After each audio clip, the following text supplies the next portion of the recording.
Greetings, my name is Deb Manning. Welcome to our virtual leadership development series. Today's 30-minute webinar is on sprint planning, a process to help companies and teams manage uncertainty and establish a sense of control during uncertain times, which we can all agree we are experiencing now. Today, my colleague Merle Riepe will be sharing a step-by-step process for sprint planning by using a case study. Merle is the president of Solve, a human capital consulting firm that seeks to improve society's relationship with work. Dr. Riepe is an organizational psychologist with 20 years of experience. He is also a strategic advisor on human capital topics to senior executives across industries. He works coast to coast, but most of his time is spent between Phoenix and Omaha. He is a certified strategic planner with the Institute of Cultural Affairs, whose concepts are the foundation for which he is sharing today. It is my pleasure to introduce to you Merle Riepe. Thank you, Deb, and thank you to everybody for sharing part of your day with us. I want to tell you a story, a very recent story. On March 16th, 4 days after the Big East canceled Creighton's tournament game at halftime and Omaha Public Schools canceled school due to fears about a novel coronavirus, many businesses were scrambling to make sense of what it all meant. A small CPA advisory firm, MoneyMinds, fake name of course, was out of the gates faster than most others. They had received a multitude of postponements on projects, accounting for approximately 20% of their projected annual revenue. Again, annual revenue, not monthly. They were also anticipating now a recession and a slowdown in their business. During our initial discussion, they stated their intent was to determine a way to survive this situation and create some sense of control for themselves and their staff. In addition to 2 founders, the team consisted of 4 senior accountants, an office manager, and 2 junior staff, 9 all in total. Everyone but the 2 junior staff were included in the planning. At the end of our conversation, the founders determined it would be most important to determine what to do over the next 30 days, who is to do what, and what are the top priorities. And that is how our story begins. So I'm presenting this content as a DIY approach, and so I'm going to jump back and forth between our story and my story in the hopes of providing you tools and information you need to execute this process. Our story is about MoneyMinds' journey, and my story is about facilitating MoneyMinds' journey. Part of my story was being prepared to facilitate a group in planning virtually for the very first time, no small task. I found these 3 resources that were absolutely necessary for success. First, an online meeting tool with screen sharing capabilities, breakout rooms, a chat feature. I also felt the ability to see all participants in gallery view was important as a way to connect and feel some connection with folks, which is often underestimated. I don't know all the options out there in terms of conferences, but Zoom checks all of these boxes, and Microsoft Teams works so long as you have 5 or fewer participants, including yourself.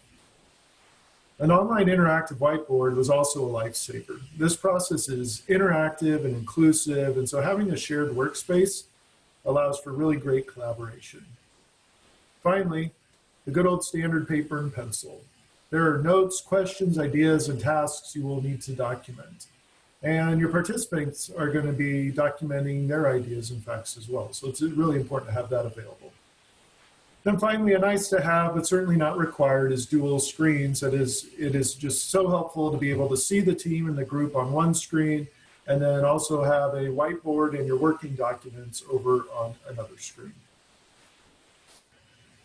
I also found a few facilitator techniques to be even more crucial in a virtual environment than a physical environment.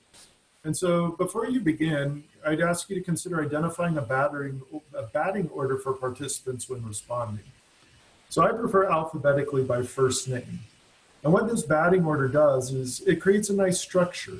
It avoids people talking over one another and ensures everyone can contribute in the process. It is also important to check in with everyone multiple times. Resting Zoom face is definitely a thing, and nonverbals may not tell the same story that they did when we were all physically together. Related to that, repeating what you hear someone say and confirming the intent of their message is important to avoid misalignment later. All right, so now that we're all equipped as facilitators, let's step into the process. Our planning process includes 8 steps that move from setting expectations to celebrating the plan in place in approximately 4 hours. The very first step is setting the framework. In this first stage, our goal is to get everyone on the same page and excited for the process and eventual outcomes we're going to create together. As an external facilitator, I spend a good deal of time familiarizing myself with the organization and the personalities of the participants. If you're doing this internally, that's going to be quick work for you. During this phase, we introduce the 8 stages briefly to the entire team, engaging both the head and the heart, and communicate the time frame for the plan.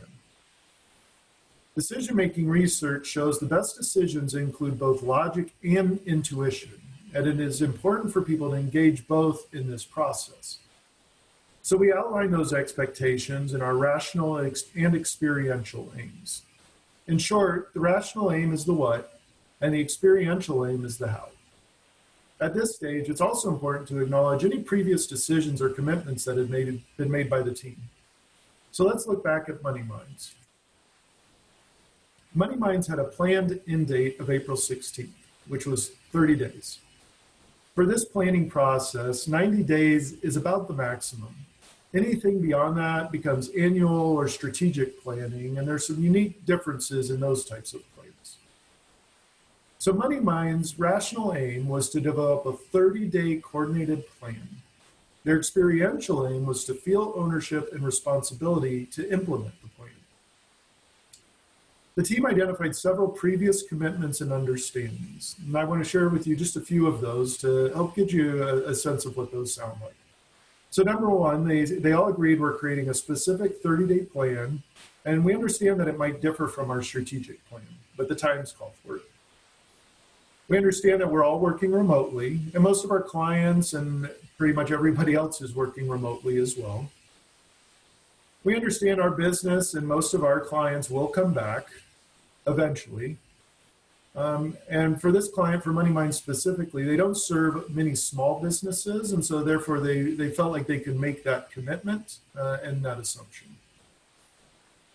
More broadly, they made the assumption or the understanding that this virus will become less scary over time, and eventually we'll discover a way to live with it. And finally, our current state and federal officials will continue to be in those roles for the duration of this plan.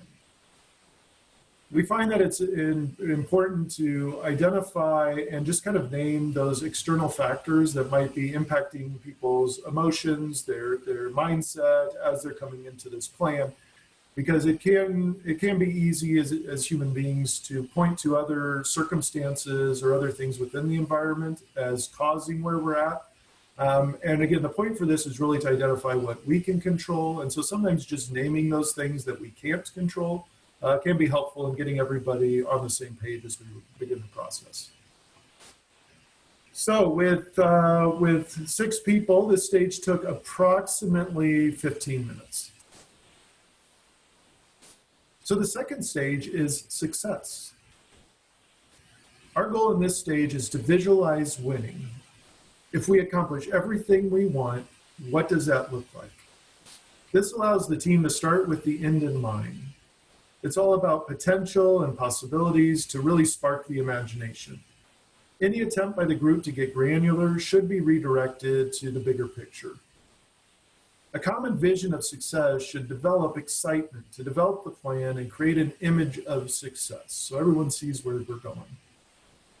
A great question to ask the group during this activity is, what do you see, feel, or hear the day after your plan has been realized? For MoneyMinds, we added the end date. It is April 17th. What do you see, feel, hear that demonstrates you have won as a team? The different colors you see here represent the different comments that folks offered. For this activity, as a facilitator, I share my screen, bring up a pre-drafted Word document with the heading and the question, and then type it in as people are talking. This really allows for precise confirmation of thoughts and tends to be high energy due to the positive, optimistic nature of the conversation. Some groups move through this very quick, as their success is clearly identified, and others may take more time. 10 to 15 minutes is common for this stage. The third stage is called condition. This is an assessment of the current state of the team and or company. Much like a doctor needs to know the condition of their patient, the facilitator and participants need a consensus on the state of the business.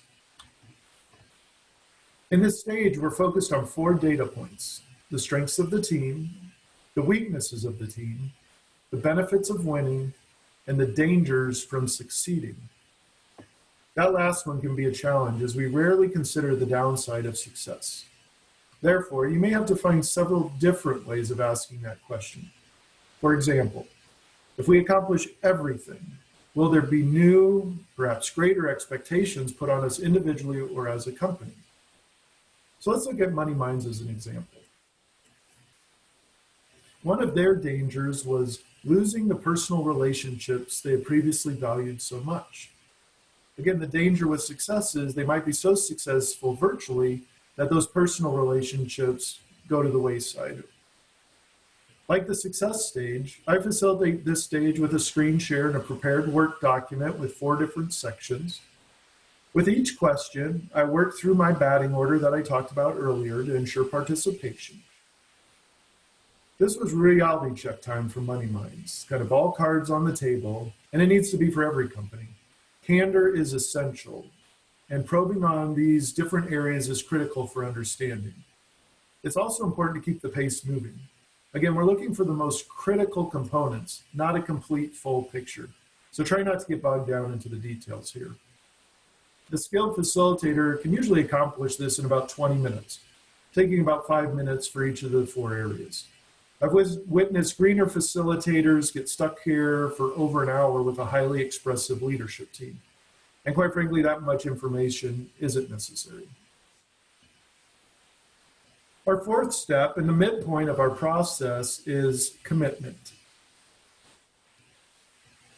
Based on our conversations to this point, we want to summarize in a clear, concise statement something that affirms the group's high-level commitment.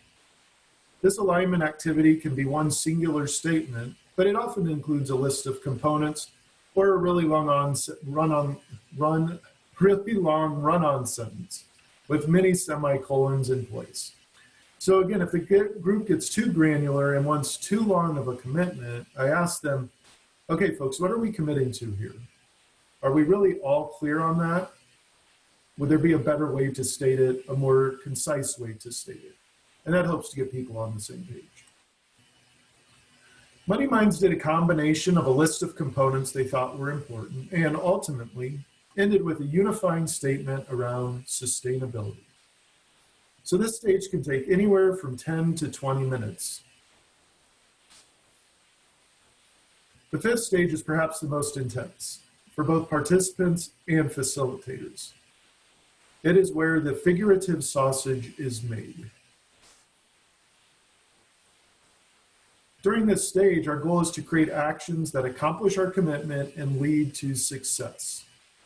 So what this stage allows for is both individual and group thinking, combining the power in both, which results then in clusters of actions that ultimately lead to subgroups.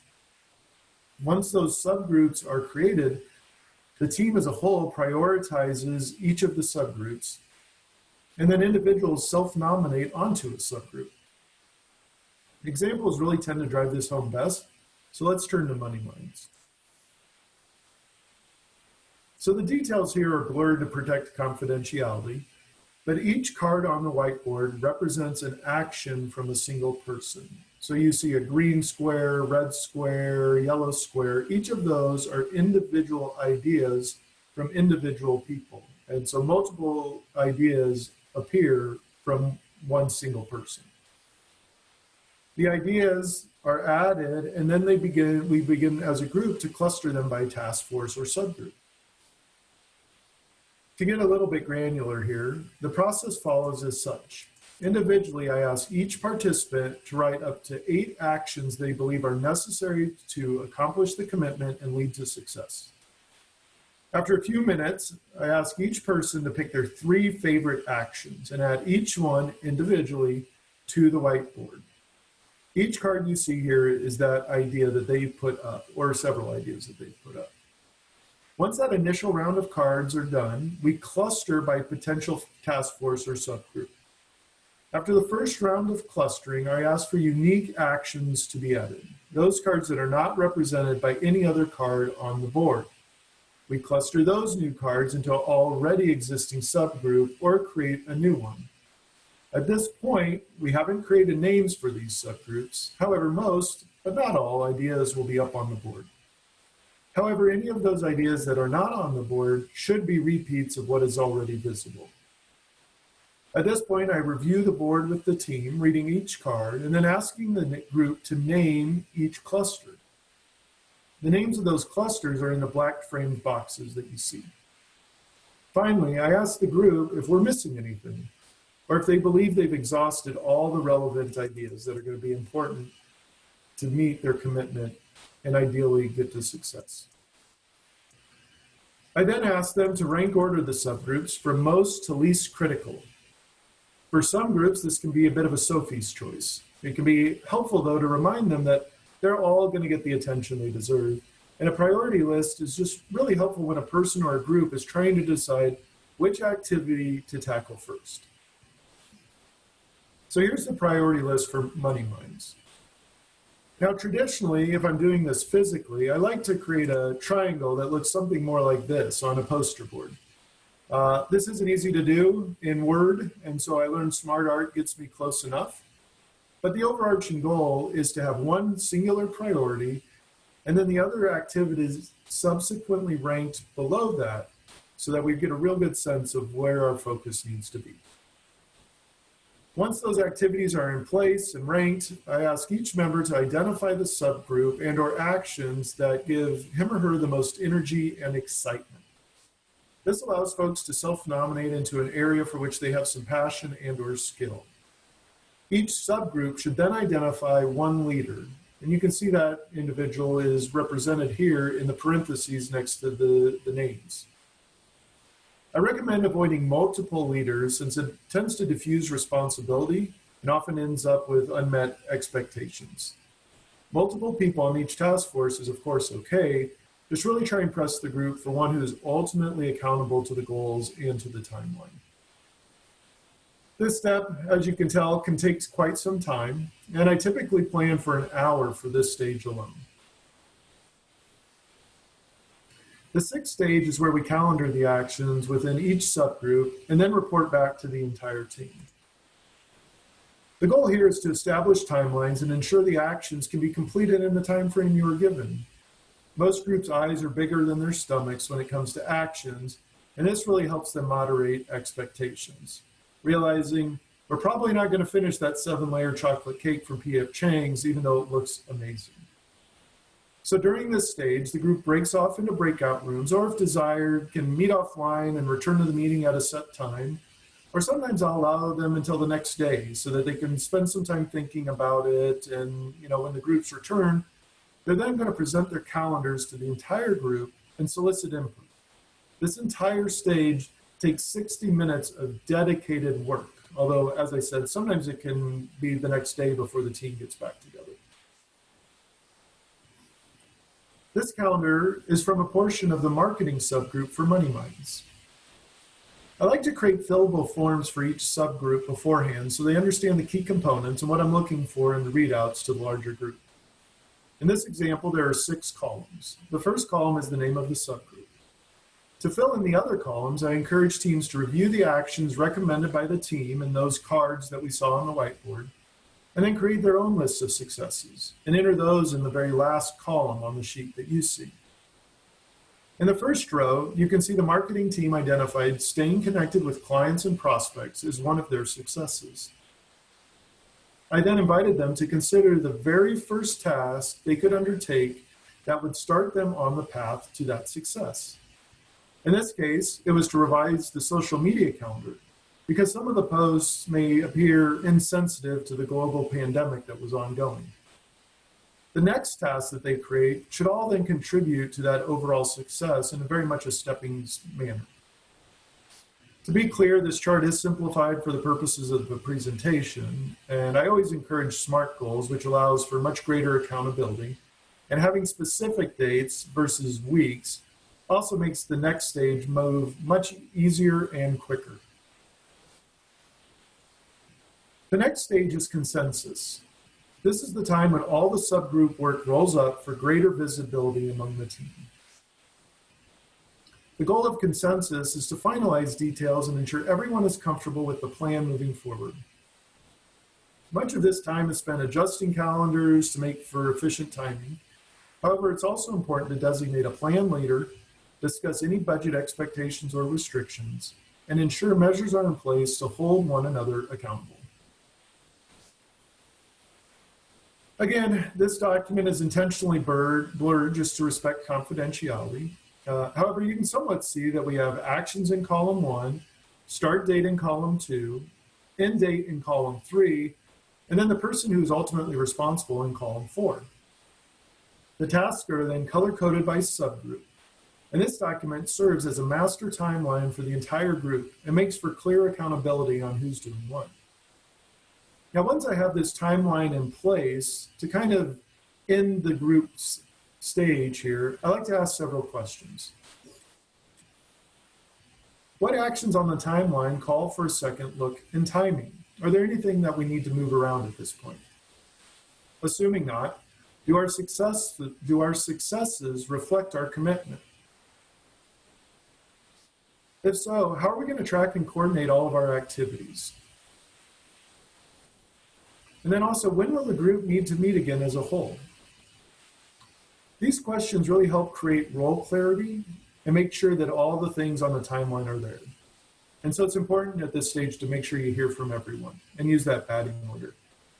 Seeing everything on one timeline can elicit a range of emotions, from anxiety to excitement to overwhelmed and or just being reflective. So it's really good here to ask people how they are feeling about the timeline. And then if there are any negative thoughts, address those negative thoughts so everybody feels positive moving into the plan. This stage takes approximately 15-30 minutes and is going to be dependent on the size and complexity of your team and your plan. Our final stage is resolve. At this point, our goal is to complete the planning and begin the doing with focus and positive energy. Resolve provides the team a chance to affirm the direction and celebrate the contributions everyone has made. Our goal is to end on a high note.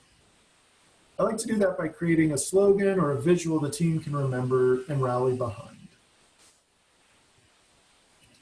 There are several questions I like to ask the group to solicit their input and get us moving towards that slogan or image. First, what stands out for you from our time together? And then ask the team, what are you looking forward to? Or perhaps dreading? Were there any breakthroughs or maybe surprises that came out of this plan? What have we accomplished? And then finally, given all of that, what slogan or image would capture this plan best for you? For MoneyMinds, they selected the image of a team celebrating together, recognizing it would likely be virtually, of course. Now, as a facilitator, you or your team may be tempted to rush this stage, particularly since you've obviously created a lot of work and most folks are going to be ready to start after it. The responses, however, to these questions really help build toward a slogan or a visual that the team can embrace and take with them. And this final stage typically takes 20 minutes. And there you have it. Approximately 4 hours later, MoneyMinds has developed a 30-day plan that was focused on their priorities in unison and within their control to execute. Deb, it looks like we have a few minutes. What questions or comments do we have? Thank you, Merle. Yes, we do have a few questions coming in. So help us understand, once you've established the plan, what kind of cadence does the team get into as they are trying to establish accountability to the plan? Yes, great question. I think specifically for these 30-day plans, more frequent is going to be necessary, because often if you're breaking them into fourths, every week it's probably good to have some type of regular check-in to keep that accountability and keep the pace moving. In a 90-day plan, you might move to every 2 weeks or every 3 weeks to give people a little bit more time to accomplish their tasks.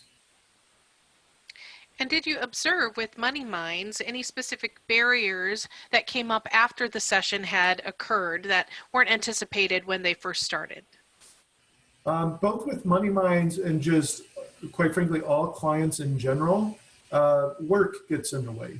Having things to do that are maybe urgent, but maybe not as important as the strategy. So I think that accountability, those check-ins, knowing that I'm going to have to report on that, helps people keep it in their dashboard versus something that would be nice to have if I can get to. I think with the benefit of a 30-day plan, it's usually because of some kind of crisis. So at that point, there's an implied urgency that makes it pretty hard for people to ignore. And then the last question that came in, what do you recommend in terms of what MoneyMinds does next? Obviously, their 30-day plan has expired. Do they take up another 30-day plan, or do they do longer planning? Yes, so that is a really good question, because it's going to depend on where you're at in your, so to speak, your crisis. So every organization, especially as we talk about the current pandemic, everybody is experiencing this differently. And everyone is experiencing it differently, even within the team. So within 30 days, if it's, oh my gosh, we're so busy because perhaps we're doing compliance testing for some type of ventilators, let's say. Well, they need to get moving, and they're probably going to be then back to business as usual once they get through this plan. Others, like professional services firms, are most likely after 30 days still not going to be back up to capacity. And so for them, I think it's then talking with the team to say, okay, this 30-day plan, where are we at? Does it make sense to do another 30-day plan? Or maybe now we've realized this is going to be a 90-day thing. So maybe we set out a 90-day plan so we don't create all this urgency and then at the end feel like, gosh, we weren't able to create our victory, even though we did everything that we could in our control. So I think you have to balance the emotional expectations in addition to saying, okay, we're working, because there's obviously a lot going on emotionally for people here as well. Great. Well, that's all we have time for today, Merle. Thank you so much for your time, and I look forward to joining you again for the next in our virtual leadership development series. Thanks, everyone, and have a great day.